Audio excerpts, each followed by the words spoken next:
আর নতুন একটা লোক বেরিয়েছে, এখন তো ভয় আর ফেসবুক খুলতেই পারি না, ফেসবুক খুলতেই পারছি না। ফেসবুক খুললেই সবসময় দুটো লোককে দেখতে পাচ্ছি, চোখ একবার জ্বলিয়ে গেল। রাজুদার পকেট পরোটা আর ডিজে অরুণের পিটাই পরোটা, শুধু পরোটা। আমি পরোটা যে খাইনি, আমি দেখতে চাইনি, ফেসবুক খুললেই ওই লোক দুটো।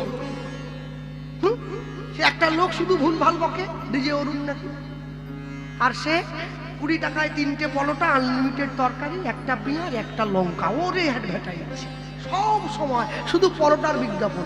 হরিনামের বিজ্ঞাপন কেউ আর করে না, শুধু পরোটা বিক্রি করছে। হ্যাঁ, আর লোকে শুনে খেতে যাচ্ছে, কি যে পরোটা খাচ্ছে আমার মাথায় আসে না কিছু। মনে রাখবে, মানুষ যত ভালো ওই পরোটা আলাগুলোকে বেসেছে, ওর এক ভাগ যদি ভগবানকে ভালোবাসতো না, ভগবান ঘরের দরজায় চলে আসতো। হরি বল, হরি বল। যত ভালো ওই পরোটা আলাগুলোকে ভালোবাসে। মনে রাখবেন, জগতে যা কিছু করছেন, আত্মা খায়, পরমাত্মা হরিনাম ছাড়া অন্য কিছু আশ্রয় করে না। নিয়ে গিয়ে দাঁড়িয়েছে 1 দিন, 2 দিন, 3 দিন। আরেকটা আশ্চর্য কি, আরেকটা সব থেকে বড় আশ্চর্য হলো, আমি যখন গিয়ে দাঁড়ালাম, হরিদাস একটু একটু করে যখন সংসার করছে, 1 জোড়া জুতো বানায়, 1 জোড়া বিক্রি করে, আরেক জোড়া সংসার চালায়। ভগবান মনে মনে চিন্তা করছে, আমি একটু পরীক্ষা করে দেখব, আমি পরীক্ষা করব কি করে রবিদাস আমায় ভালোবাসে। একদিনকে রাত্রিবেলা ভগবান রবিদাস ঘরের মধ্যে নিজের স্ত্রী পুত্রকে নিয়ে বসে আছে, আর ভগবান এসে বণিক বেশে রবিদাসের বাড়ির দরজায় দাঁড়িয়ে টোকা দিয়ে ডাকছে, রবিদাস, রবিদাস, দরজা খোলো। রবিদাস ছুটে গিয়ে দরজাটা খুলে দিয়েছে। কে আপনি? আমি, আমায় তুমি চিনবে না, আমি সওদাগর, এই পথ দিয়ে যাচ্ছিলাম, ভাবলাম আমার একটু জল দেবে ভাই। রবিদাস ঘর থেকে জল এনে ভগবানের হাতে দিয়েছে, ভগবান খেয়েছে। জলটা সেবা করে রবিদাসকে বলছে, জানো তো তুমি আমার প্রাণটা বাঁচালে। শোনো, যে প্রাণ বাঁচায় না তার কাছে কোনোদিন ঋণী থাকতে নেই, বলো তোমার কি চাই। রবিদাস বলছে, আমার তো কিছু চাই না, আপনি আমাকে আশীর্বাদ করুন যেন আমি কৃষ্ণ ভক্তি লাভ করতে পারি। হ্যাঁ, ভগবান বলছে, শোনো, আশীর্বাদ শুধু করলে হবে না। এই বলে এই এই সদাগর পকেট থেকে একটা পরশমণি বের করে রহিদাসের হাতে দিয়েছে, আর যেই হাতে দিল ওই হাতের মধ্যে দিয়েছে, ওগো শ্রী গোবিন্দ, শ্রী গোবিন্দ বলে তখন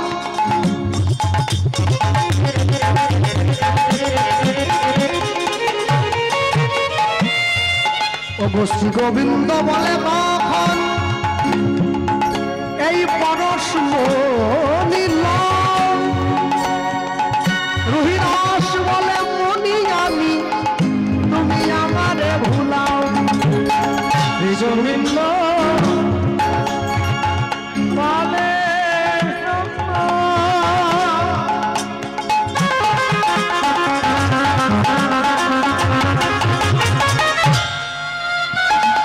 এই পরশমণি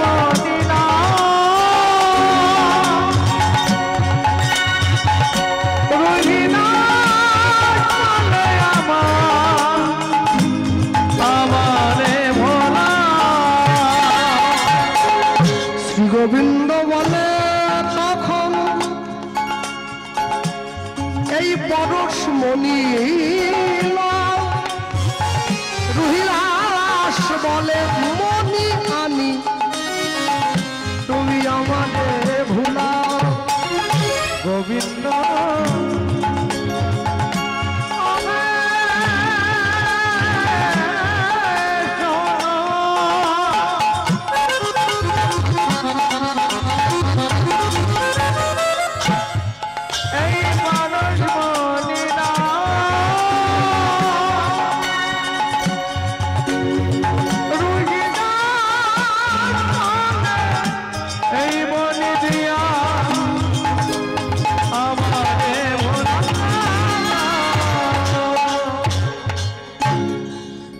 জল দিয়ে তোমার প্রাণ বাঁচিয়েছি, তুমি আমাকে একটা পাথরের টুকরো দিচ্ছ। ভগবান বলে, পাথরের টুকরো নয় গো, হে পাথরের টুকরো নয়, এই পাথরের টুকরোটা তুমি লোহার উপরে ছুঁয়ে দিলে না সোনা হয়ে যাবে, এটা যে সে পাথর নয়। হ্যাঁ, এত বলি চাম কাটা রামপি ছোঁয়াইল, এত বলি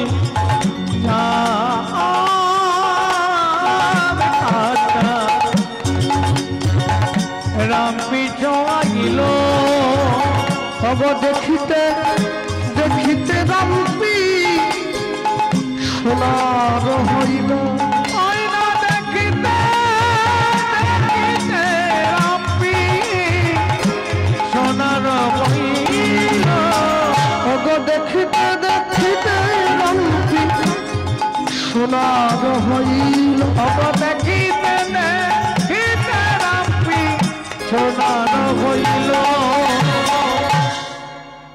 ভারতবর্ষ একমাত্র দেশ যেই দেশে এমন পাথর আছে যা লোহাতে ঠেকিয়ে দিলে লোহা সোনা হয়ে যায়, যার জন্য গোটা পৃথিবীতে ভারতবর্ষের সোনা ছিল সব থেকে বেশি। সোনার দেশ ভারতবর্ষ।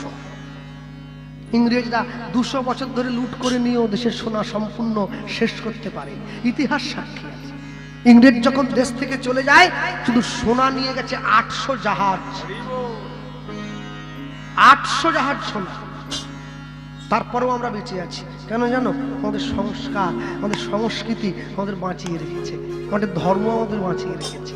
দিবে আর নিবে, মিলিবে মেলাবে, যাবে না ফিরে এই ভারতের মহামানবের সাগর তীরে। সবসময় মনে রাখবে, ভারতবর্ষ একমাত্র দেশ যে দেশ আমাকে শিখিয়েছে পিতামাতার সেবা করবে, পিতামাতাকে শ্রদ্ধা করবে, পিতামাতাকে ভক্তি করবে। অন্য কোনো দেশ আমায় এটা শেখায়নি। তুমি সকালবেলা ঘুম থেকে উঠে গুড মর্নিং বলো, রাত্রেবেলা ঘুমানোর সময় গুড নাইট বলো, কেন? গুড মর্নিং বলো কেন? গুড মর্নিং বলে ইউরোপের মানুষ, ওরা বলে গুড মর্নিং কেন? রাত্রিবেলা ঘুমোতে যায়, প্রচন্ড ঠান্ডা, হয়তো ঘুমের মধ্যে ঠান্ডার চোটে প্রাণ গেলেও চলে যেতে পারে, তাই সকালবেলা উঠে বলে সুপ্রভাত, সুন্দর সকালটা পেয়েছি। তোমার দেশে সেরকম আছে নাকি? তুমি 6টা ঋতুকে অনুভব করতে পারো নিজের দেহে সুষ্ঠুভাবে। তুমি গুড মর্নিং বলবে না, তুমি হরে কৃষ্ণ বলবে, তুমি জয় নিতাই বলবে, তুমি রাধে রাধে বলবে। ভারতবর্ষের সংস্কার তুমি রপ্ত করতে শিখবে। মনে রাখবে সব সময়ের জন্য। আজকে তুমি বৌমা হয়ে যে সংসারে এসছো, বৌমা হয়ে সংসারে এসে তুমি তোমার শাশুড়ি মায়ের কাছ থেকে ভাতের থালাটা টেনে কেড়ে নিয়ে চলে গেলে, একদিনকে তোমার ছেলেও ঘরে বৌমা আনবে, সেদিনকে সেও তোমার কাছ থেকে খাবারের থালাটা কেড়ে নিয়ে যাবে। সেদিনকে তুমি আফসোস করবে, কেন? গাছ তো তুমি লাগিয়েছো, ফল তো তোমায় নিতে হবে। তুমি যদি গাছ লাগাও, ফল তোমাকে নিতে হবে। Choice is yours. হ্যাঁ, কেন জানো? সবসময় মনে রাখতে হয়, পাপ করলে রাশি রাশি, ভোগ করে না মাসি পিসি। একটা বাগানে একটা আম গাছে একটা আম পেকেছিল, জানেন? আমটাকে দেখেই আমার বড্ড খেতে ইচ্ছে করছিল। আমটাকে দেখলো কে? আমার চোখ, দূর থেকে দেখেছি। তাহলে আমটা খেতে গেলে আমাকে আম গাছ পর্যন্ত যেতে হবে, আমাকে আম গাছ পর্যন্ত নিয়ে যাচ্ছে কে? আমার পা। দেখেছে চোখ, নিয়ে যাচ্ছে পা। আমটাকে খেতে চাইলো কে? আমার মন। গাছে উঠতে হবে, সাহায্য করছে কে? আমার হাত। উঠলাম। আমটাকে পারতে হবে, ছিঁড়তে সাহায্য করছে কে? আমার হাতের 5টা আঙুল, কান দিয়ে ছিনলাম। আমটাকে খেতে হবে, খেতে সাহায্য করছে কে? আমার দাঁত। আমের স্বাদটা খুব ভালো, মিষ্টি ছিল, কে বোঝাচ্ছে? আমার জিহ্বা।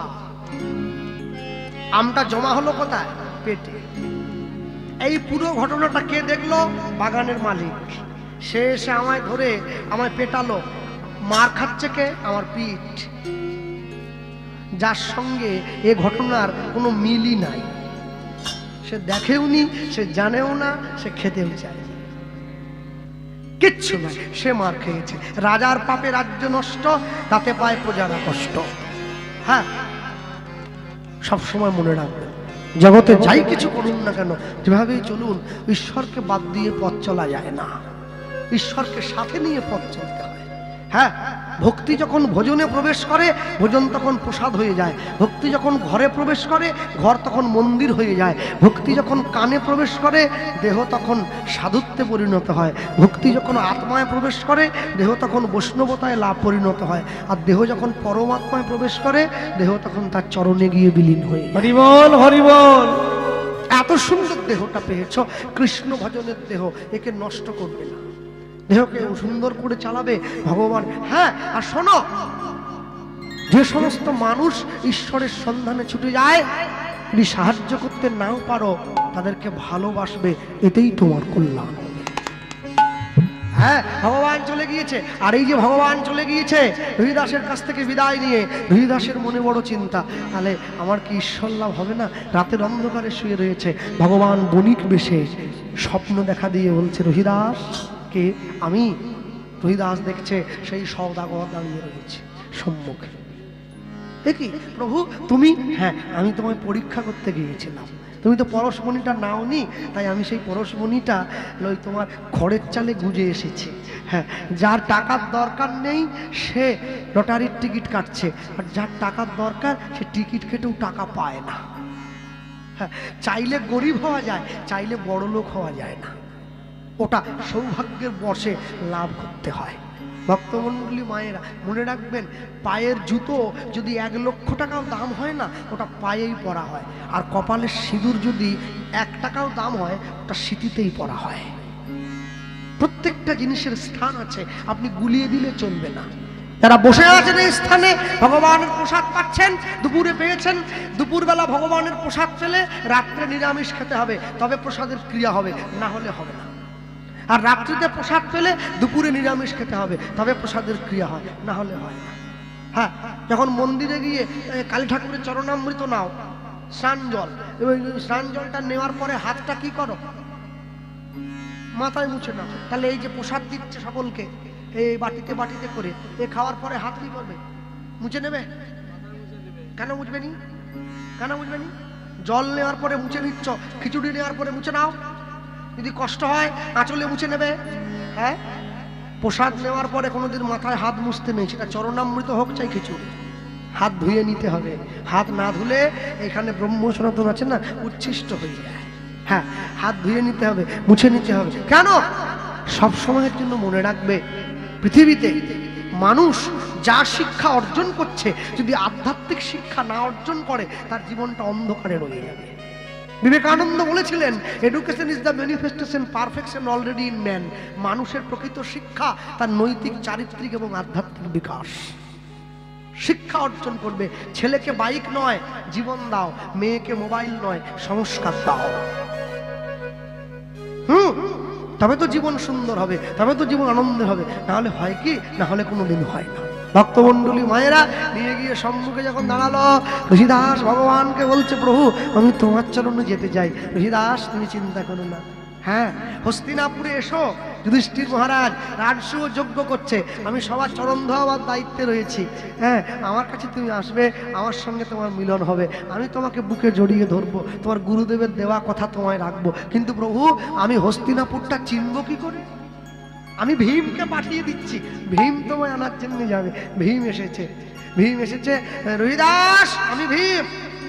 হ্যাঁ, ভীম যখন দাঁড়িয়েছে, রহিদাস বলছে, ভীম তোমার তো বিরাট শরীর ভাই, তা আমার এই ছোট্ট পোটলাটা তুমি একটু নাও না, এই যে পুটুলিটা আছে। ভীম মনে মনে ভাবছে, আমার গোবিন্দেরও খেয়ে দিয়ে কাজ নেই। হ্যাঁ, ছি ছি ছি ছি, যাকে তাকে একবারে মুচি টুচিকে পর্যন্ত ভালোবাসতে আরম্ভ। ছি ছি ছি, দাও দাও দাও। পোটলা পড়ে আছে, ভীম বাঁ হাত দিয়ে তুলতে চাইছে, ওঠে না পোটলা, উঠছে না। কে এলো? এত ভারী কেন? আমি ভীম, 10,000 হাতির শক্তি আমার গায়ে, পোটলা উঠবে না কেন? এবার পুরো হাত লাগিয়ে তুলছে, পোটলা ওঠা তো দূর, পোটলা নড়েও না। এবার 2 হাত দিয়ে তুলছে, কোনো রকম করে উঠছে না। রহিদাস বলছে, কি হলো ভাইয়া, তোমার গায়ে নাকি এত জোর, তুমি সামান্য আমার এই ভিখারির ঝুলিটুকু তুলতে পারছো না? ভীম বলে, আমার অন্যায় হয়েছে, আমি অহংকার করে বলেছিলাম ভগবান তোমায় ভালোবেসেছে। ভগবান সব বইলেও অহংকারের বোঝা তো বইবে না। রহিদাস বলে, জানো ভীম, তাকিয়ে দেখো আমার ওই পোটলার মধ্যে শ্রী গোবিন্দের শালগ্রাম শিলা একটা রয়েছে। ওই অহংকার করে তুলতে চাইছিলে, তাই তুমি তুলতে পারোনি। এবার যেই ভগবানকে স্মরণ করে ভীম সেই বোঝাটা হাতে নিয়েছে, সুন্দর হয়ে পুটুলিটা ভীমের মাথার উপরে ভীম তুলে নিয়েছে। রহিদাস পিছনে পিছনে যাচ্ছে। হ্যাঁ, আর রহিদাস পিছনে পিছনে যায়, আর ভীম সম্মুখে সম্মুখে যায়। মনে রাখবেন, সবসময়ের জন্য যাই কিছু করি না কেন, ভগবানকে স্মরণ করার জন্য। হৃদয় বৃদ্ধ হয়েছে, মনে বড় আনন্দ, গোবিন্দের চরণে যায় গোবিন্দের সঙ্গে সাক্ষাৎ করার জন্য। আস্তে সবসময়ের জন্য মনে রাখতে হয়, যারা ভগবানকে ভালোবাসে, ভগবানের নাম প্রচার করে, যদি আমি ঈশ্বরকে ভালোবাসতে না পারি, যে ঈশ্বরের ভক্ত তো আমি তাকে ভালোবাসলেও ঈশ্বর লাভ হবে। হ্যাঁ, সেটা যার যাকে ভালো লাগে, আমি বাচক দিয়ে বলবো না। তারা ভাবলে অবাক হয়ে যাবেন, দক্ষিণ 24 পরগনায় জামতলা বলে একটা জায়গা আছে, ওখানে কীর্তন হয়। আমার কীর্তন ছিল, এবছরও ছিল, প্রচুর লোক হয়, 10-15 হাজার লোক। তা আমি আসর থেকে আসার পরে গত বছর একজন ভক্ত এসছেন দেখা করতে, বলছে কৃষ্ণবাবু একটু আপনার সঙ্গে দেখা করতে চাই। বলে এখন কথা বলার সময় নেই, আমি খুব ব্যস্ত আছি, বাড়ি যাবো। বলে একটু কথা বলে চলে যাবো, আমি অনেক দূর থেকে আসছি। আমি ওনাকে বললাম কত দূর থেকে আসছেন? বলে আমি সুন্দরবন থেকে এসছি, 3টে নদী পেরিয়ে। তাহলে আপনার ইচ্ছেটা শুনতেই হয়, কি ইচ্ছে? কাছে এসে আপনি সুন্দরবন থেকে কীর্তন শুনতে এত দূর ছুটে এসছেন। বলে হ্যাঁ, কীর্তন শোনাটা উদ্দেশ্য নয়। তাহলে উদ্দেশ্যটা কি? বলে আপনার সঙ্গে দেখা করবো, এইটা আমার উদ্দেশ্য। আল্লাহ কিছু বলবেন? তো বলবেন যখনই বলেছি, তো উনি সঙ্গে সঙ্গে পকেট থেকে একটা 50 টাকা বের করে হাতে দিচ্ছেন, বলছে এটা নিয়ে যান, একটু গোবিন্দ সেবা দেবেন। তা আমি মনে মনে ভাবলাম, হাতে 50 টাকা দিয়েছে, উনি আমাকে বলছেন, আমি জানি এর থেকে অনেক বেশি আপনার প্রাপ্য, কিন্তু কি জানেন তো, আমার সামর্থ্য নেই এর থেকে বেশি আপনাকে দেওয়ার। হ্যাঁ, মনে রাখবেন, কেউ যদি ভালোবাসা দেয়, ভালোবাসে শুধুই তাকে, ভালোবাসায় ভালোবাসা দিয়া বেঁধে যে রাখে। কেউ যদি তোমাকে 100 টাকার ভালোবাসা দেয়, তাকে তোমাকে 1000 টাকা করে ফেরত দিতে হবে, তবেই তুমি ভালোবাসার পাত্র, তবেই তুমি ভালোবাসার মানুষ। তুমি কি ভালোবাসবে? হ্যাঁ, হরিদাস ঈশ্বর দর্শনে যাচ্ছে, ভগবানকে দর্শন করবে, হরিদাসের মনে বড় আনন্দ। আর ওই যে ভগবানের চরণে যায়, ভগবানকে বলছে প্রভু তুমি আমাকে তোমার চরণে নিয়ে চলো, আমি যাব, আমি তোমার কাছে যাব, আমি তোমার কাছে গিয়ে শুধুমাত্র তোমার চরণটা জড়িয়ে ধরবো, এটাই আমার জীবনের বড় উদ্দেশ্য। হ্যাঁ, আর ওই যে 1 পা 2 পা করে ভীম সামনে যায়, আর হরিদাস পিছনে পিছনে যাচ্ছে ভগবানের চরণে দর্শন করবে। 1 পা 2 পা 3 পা পড়ে যাচ্ছে, উঠে দাঁড়াচ্ছে, আবার যাচ্ছে, কত আঘাত খাচ্ছে অঙ্গে, তবু তার ইচ্ছা আমি একবার কৃষ্ণ চরণটা দর্শন করব, এটাই আমার মনের আশা। হ্যাঁ, ভগবানকে সার করে রহিদাস যায় গোবিন্দ চরণে সাক্ষাৎ করার জন্য। আমি ধূপ জ্বেলেছি মন্দিরেতে, প্রেমের দীপ জ্বালি নাই, আমি ধূপ জ্বেলেছি মন মন্দিরেতে, প্রেমের দীপ জ্বালি নাই, হরি বল।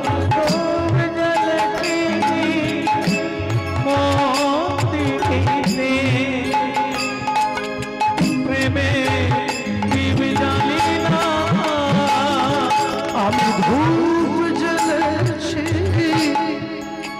মন্দিরেতে,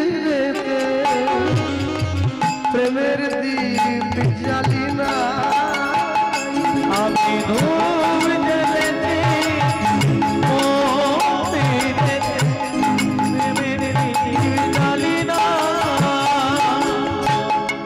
আমি শক্তি দিয়া পুজি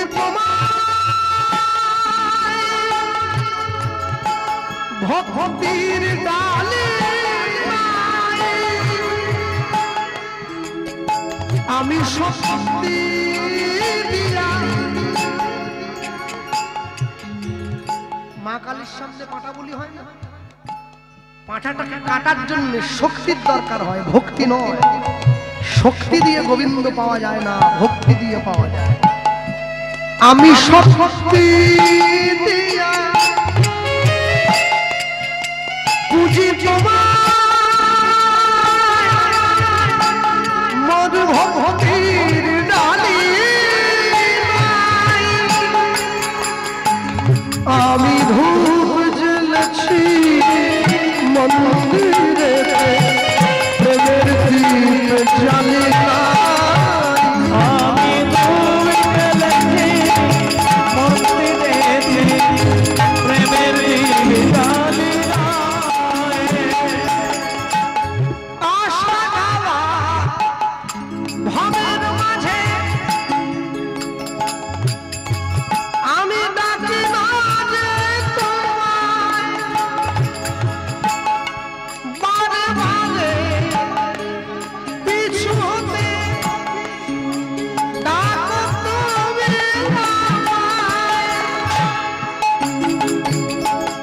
আমি হিংসালয়ে পথে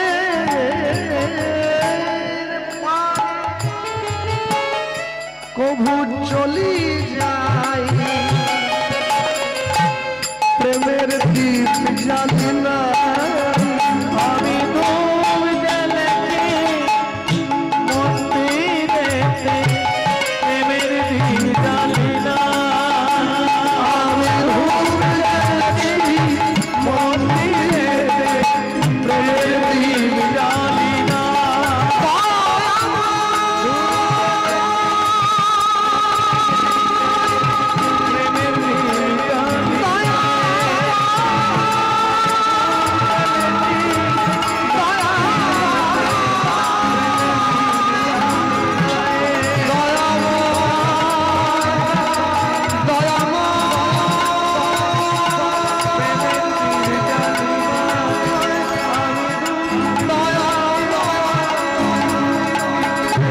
প্রেমের দিন জ্বালি না দাঁড়িয়ে রয়েছে ভগবান। এক পা দু পা করে রহিদাস হস্তিনাপুরে পৌঁছে গিয়েছে। আর হস্তিনাপুরে পৌঁছে গিয়ে ভগবান হাতটা বাড়িয়ে দিয়েছে, রহিদাস এসো, আমার বুকে এসো। রহিদাস দাঁড়িয়ে আছে, ভগবানের কাছে যায় না। কেন? আমি তো মুচির ছেলে, মুচির ঘরে জন্ম নিয়েছি, আমি কি করে গোবিন্দের কাছে যাব? কি করে যাব? ভগবান রহিদাসকে বলতে, জানো রহিদাস, ভক্ত মোরে খাওয়াইলে তবে আমি খাই, ভক্ত মোরে না দিলে মই উপবাসে যাই। ভক্ত মোর মাতা পিতা, ভক্ত মোর গুরু, ভক্ত ভালোবেসে আমায় বলে বাঞ্ছা কল্পতরু। আমার গুরুদেব বলতেন, জানিস কৃষ্ণ, কীর্তন গাইতে গেলে দুটো জিনিস সর্বদা মাথায় রাখবি। কি? জীবনে অন্তরে অহংকার রাখবি না, আর দুই, বিয়ে বাড়ির সাজ সেজে কীর্তন গাইতে উঠবি না। বিয়ে বাড়ির সাজে কি কীর্তন হয় রে? হ্যাঁ, চারদিকে চকমকি করে সেজে মুখে একবারে ক্রিম ট্রিম মেখে ঠোঁটে লিপস্টিক দিয়ে তুই বিয়ে বাড়ি যাসনি বাবা, ভগবানের কথা বলতে উঠেছিস। যত সহজ রাখতে পারবি নিজেকে না, হ্যাঁ, সাজালে সাজা পেতে হয়। কম সাজবি, পারলে তাকে সাজাবি। যত আমি মাঝে মাঝে ভাবি, জানেন, হ্যাঁ, আমরা কেন কীর্তন করি, কিছু কিছু কীর্তনীয় আমরা রয়েছি, আমরা আসরে ওঠার আগে এমন ভাবে সেজে নেই নিজেরা যেন মানুষ আমাদেরকে দেখার জন্য ছুটে এসেছে। আমার বাবা বলতেন, জানো কৃষ্ণ, তোমার থেকে অনেক সুন্দর ছেলে না রাস্তা দিয়ে ঘুরে বেড়াতে, হ্যাঁ, ট্রেনে হকারি করে, তোমার থেকে দেখতে সুন্দর লোক আছে। হ্যাঁ, তুমি কি ভাবছো? তুমি তার থেকেও সুন্দর? বললাম তাহলে? বলে অত সাজার দরকার নেই, তোমাকে দেখতে আসেনি, তুমি কি দিচ্ছ ওটা নিতে এসেছে। রাখবে সব সময় সাজ পরে আগে অন্তরটাকে সাজাতে হয়। যদি অন্তরটাকে সাজাতে পারো, তুমি দেখবে এমনি বাইরেটা সুন্দর হয়ে যাবে। আর যদি অন্তর সাজাতে না পারো, বাইরে যতই সাজো না, আমাদের তো উপরে ফ্যাশন, ভিতরে শ্মশান। উপরটাকেও সুন্দর, উপরে ফিটফাট আর নিচ দিয়ে সদরঘাট। হ্যাঁ, উপরে সাজালে হয় না, অন্তরটাকে ঠিক রাখতে হয়। হ্যাঁ, আমার কথা একটু দুঃখ পাবেন না আপনারা, দেখবেন সেই মেয়েগুলোই বেশি সাজে যারা আগে নিজেদেরকে নষ্ট করে ফেলেছে। তাদের সাজের বহরটা বড্ড বেশি। আর যে নিজেকে নষ্ট করে নাই, ধরে রেখেছে, তার সাজের দরকার হয় না, কারণ সে জানে আমার অন্তরটা সুন্দর, আমি এমনিতেই সুন্দর হয়ে থাকবো। অন্তরটাকে সুন্দর করো, তুমি দেখবে। হ্যাঁ, মুসলমানদের তো পুরো দেহটা ঢাকা, চোখটা খোলা, আর হিন্দুদের সবটা খোলা, চোখটা ঢাকা। যার জন্য জগতে এত দুঃখ, আমাদের জীবনে এত দুর্দশা।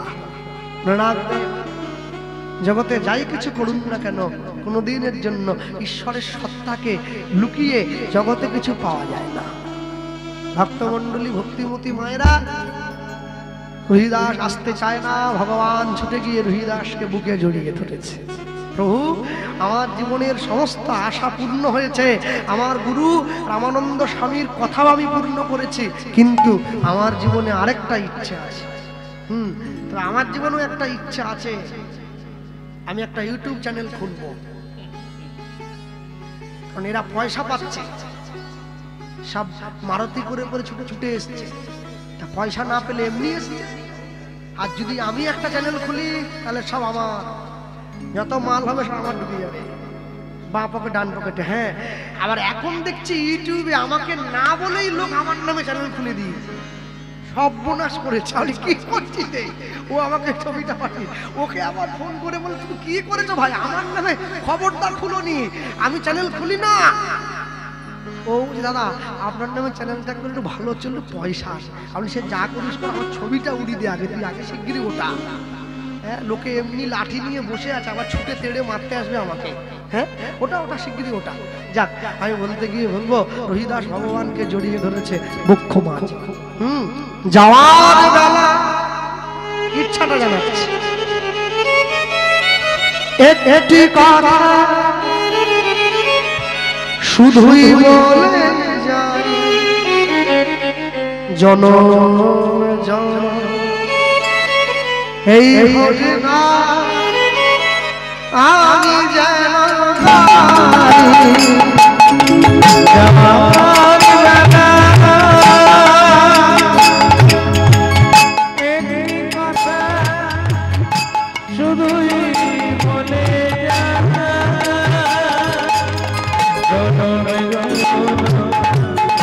এই হরিনা আমি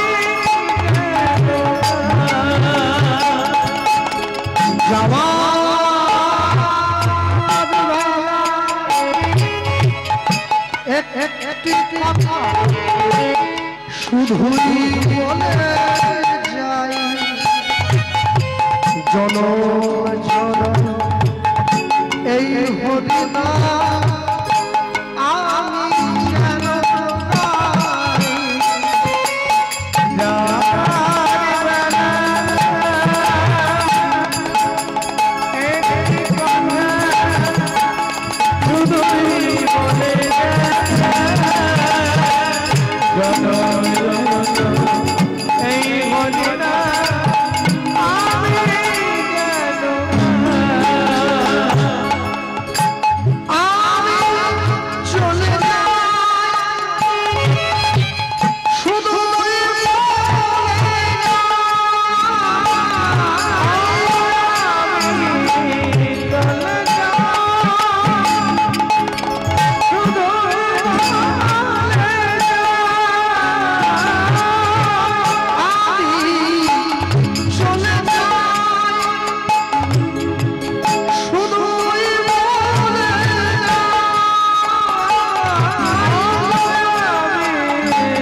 কৃষ্ণ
জনম জনম এই কবিতা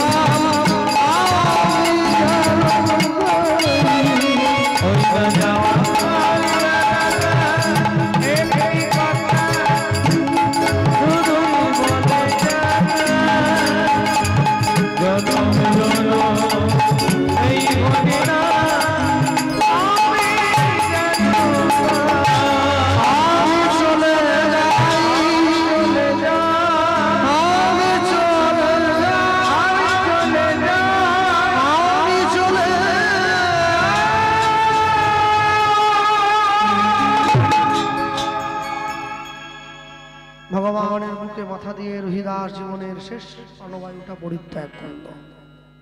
আর এই যে শেষ প্রাণবায়ুটা পরিত্যাগ করেছে, গোবিন্দের চরণে গিয়ে রহিদাসের পরমাত্মা বিলীন হয়েছে। রহিদাসের শুদ্ধ দেহ শ্রী গোবিন্দ বক্ষ মাঝে জড়িয়ে ধরেছে। ভক্তমণ্ডলী, ভক্তিমতী মায়েরা, আর এই যে ভগবান হরিদাসের দেহটা বক্ষমঠে জড়িয়ে ধরেছে, এই বক্ষমঠে জড়িয়ে ধরে হরিদাসের দেহটা ভগবানের মনে বড় দুঃখ হয়েছে। আমার প্রাণপ্রিয় ভক্তের দেহটা বুকের মাঝে আমি জড়িয়ে ধরেছি, ভগবানের মনে কত দুঃখ, কত কষ্ট, আনন্দ হয়েছে। জানো, আমার ভক্ত দিনের শেষে এসে আমার চরণতলে আশ্রয় পেয়েছে। হ্যাঁ, আর যে বাড়ির বাবু আজকে হরিনাম যজ্ঞের আয়োজন করেছেন এবং যারা